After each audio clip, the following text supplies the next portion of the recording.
নমস্কাৰ বন্ধুসকল, মাৰাখল চেনেলটোলৈ সকলোকে পুনৰবাৰ স্বাগতম জনাইছোঁ আৰু সকলোকে স্বাধীনতা দিৱসৰ শুভেচ্ছা জনাইছোঁ। আৰু আপোনালোকলৈ লৈ আহিছোঁ এটা স্পেচিয়েল নিৰামিষ থলুৱা ৰেচিপি। সেইটো হৈছে ক'লা কচু আৰু চয়াবিনৰ সুস্বাদু আঞ্জা।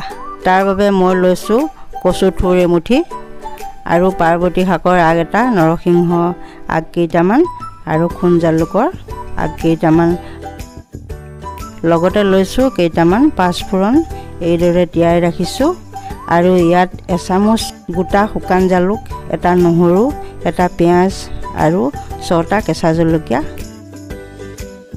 আৰু এয়া 50 গ্ৰাম চয়াবিন তিয়াই ৰাখিছোঁ এনেদৰে। এতিয়া কচু আৰু শাকখিনি কাটি ল'ম।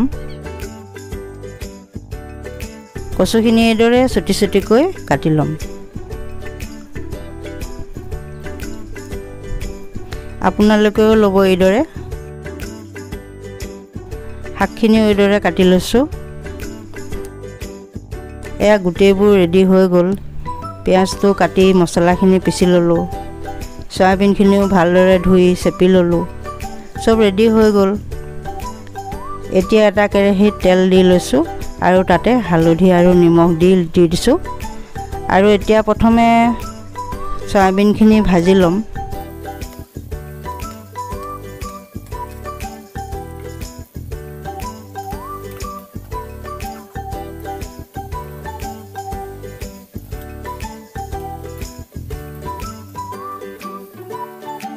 এইদৰে ৰঙা কৰি ভাজি ল'ব। হৈ গ'ল।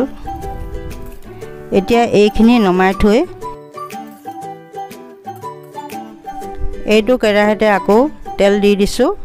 এতিয়া ফাইনেল আঞ্জাখন ৰান্ধিব লাগিব, গতিকে তেলত পিঁয়াজ দিছোঁ আৰু মছলা পেষ্টখিনিও দি দিছোঁ।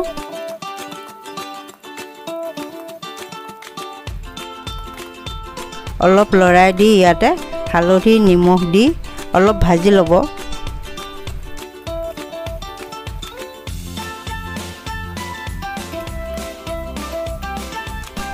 পিঁয়াজখিনি ৰঙা হৈ গ'লে শাকখিনি দি দিব।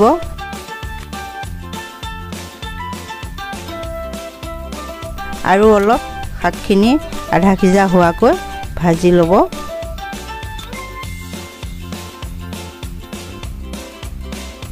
আৰু কচুখিনি দি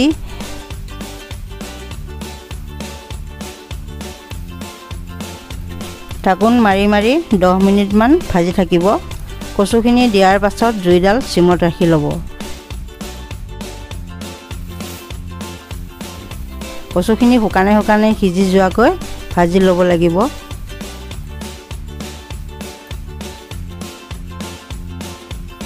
মোৰ ভজা হৈ গৈছে।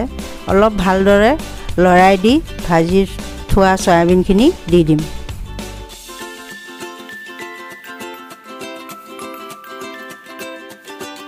গোটেইখিনি ভালদৰে মিক্স কৰি 3-4 মিনিটমান ভাজি ল'ব লাগিব। তাৰপাছত ইয়াত উতলা গৰম পানী আঞ্জাখিনিৰ জোখত দি দিব। এটা কথা সদায় মনত ৰাখিব, কচু আঞ্জা কেতিয়াও এটোপাল হ'লেও ঠাণ্ডা পানী নিদিব, নহ'লে ডিঙিত কচুৱে ধৰিব। সদায় সেইটো কথা মনত ৰাখিব।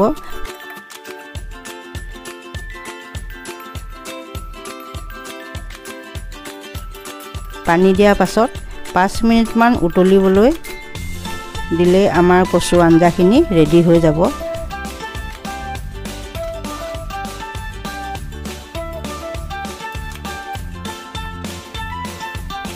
আৰু এয়া মোৰ কচু আঞ্জা খাবলৈ ৰেডি হৈ গ'ল।